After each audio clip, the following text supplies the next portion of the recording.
Hello and welcome everyone. I'm Ari Lax, and this week I'm going to be taking a dive into a deck that I've played a decent amount of this kind of archetype in Modern, uh, but not recently, and I think that now, if ever, is really the time to play it.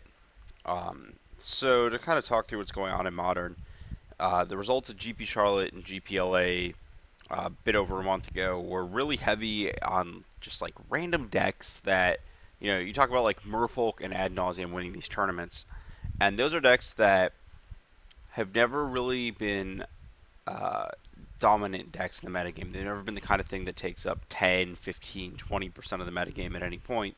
Um, for a lot of reasons, they're pretty easy to attack, pretty easy to hate out, have like weird spectrums of decks that they're bad against.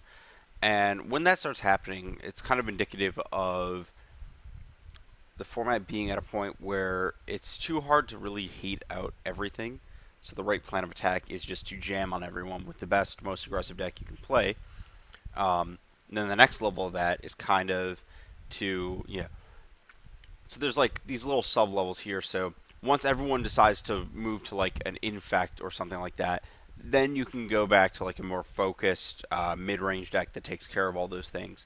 But once everyone is kind of waffling between these wide whatever decks and these aggressive decks, the plan is to be just as aggressive but slightly more resilient and somewhat interactive, so that you trump the mirrors and some of the people who are trying to play on these interactive axes. So that's why I think that right now Bushwhacker Zoo is pretty well positioned. This is the list that Drew Eifert played to the top 8 of the recent Star City Tour stop in Dallas, the Open there.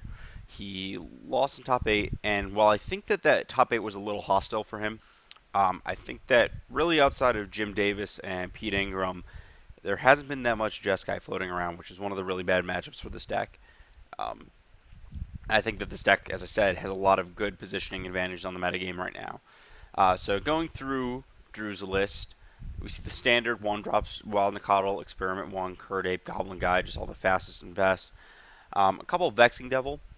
This is a card that in the past I had not liked a lot, but I'm willing to try again. Just kind of given I think the deck's gotten a little lower to the ground, and something like this, just a 4 damage burn spell with a Tarkus command being in the deck gets a little better. Previously, you were shorter on burn, so just dealing 4 to them for 1 mana wasn't really worth it.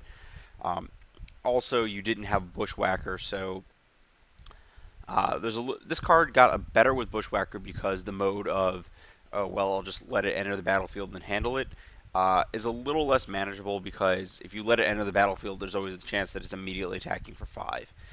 So I think Vexing Devil definitely got a little bit of a boost in the time since I last really played the deck. So I want to give it one more try here.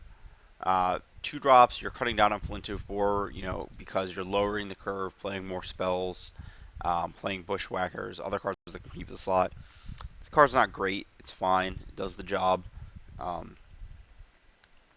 Tarmogoyf's not going to be better than it. You have 3 card types in your deck, so the best Tarmogoyf is a 3/4, and I'd rather have a 3/3 that gains haste later. Burning Tree Emissary, that's kind of the big plan of the deck. You get to play a bunch of cheap threats, Burning Tree Emissary, play a bunch of more things, create this wide board state, then use Goblin Bushwhacker and Tarkus Command to make it even bigger and deal a bunch of damage for relatively few cards. Then Reckless Bushwhacker's been, the big addition to this deck in the last few months. Just the ability to have these explosive turns on turns, 2, 3, 4, where you deal 10 to 15 damage, lets you actually race on the level of some of the actual combo decks in the format, which is pretty crazy. Moving to the spells, a couple of mutagenic growths. So let's start with the basics. You're obviously playing Lightning Bolt, just not a question. You're a red aggressive deck. You're a red deck in Modern. You're playing Path to Exile. You want a little bit more push. You want enough ways to actually kill an opposing Tarmogoyf or similarly sized creature. And Path lets you do that, and also interacts with some creature combos like Abzan Company. Your other way to push through a Tarmogoyf is Gorklan Rampager, which is kind of a clunky card, not great to draw on multiples, which is why I'm glad you're pushing back to 2. Um, Previous iterations of the deck maxed out on this card. You have a Tarkus Command, which, again, with Bushwhacker, kind of the deck's been a bit more of a go-wide deck, but also lets you actually have enough reach. The early iterations of the deck just had Lightning Bolt, so it was hard to kill your opponent from 7-ish life. But now with the Tarkus Command, you can prevent their Kitchen Finks life gain, things like that, and actually kill them.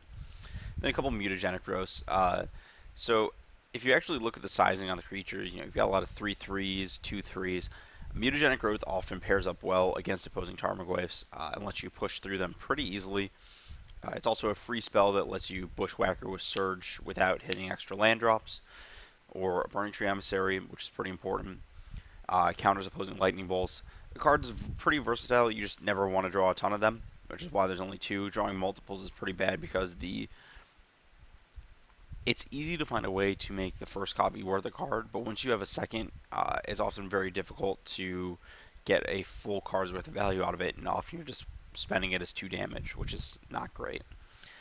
Then 18 lands, pretty standard. This is a pretty light on lands deck and can't really function any other way because you do need to put a bunch of creatures on the battlefield, cast a bunch of spells to actually win. Looking at the sideboard, we've got ways to kind of pull up and interact with our opponents. Gutshot for Infect, Lightning Helix for opposing aggro decks and Burn, Path to Exile for really anything. And then we've got our specific hate cards. So Thalia against combo, Grafdigger's Cage against any kind of reanimation strategy or any kind of collecting company or quarter calling strategy. And then some artifact removal for affinity, with Destructive Revelry doing double duty against random things like Phyrexian Unlife or Pyromancer Ascension or Jeskai Ascendancy. So, to be fair, you don't necessarily need the flexibility here on this card because a lot of those decks are things you can race, but it's really nice to have. Just a little bonus because 10th Street Hooligan isn't exceptional. It's just a card, but, slightly better at the times where you just need to kill an artifact than Destructive Revelry. So, this deck is nothing too complex, not gonna lie. It's a bunch of aggressive cards, but kind of want to play it into the hate and everything else and see just how powerful it's gotten. My experience playing against the deck has been pretty lopsided, but I can't exactly tell if that's the result of the decks I've been playing, things like that. I just kind of want to see how this deck matches up against things outside of its wheelhouse is what I'm really going for.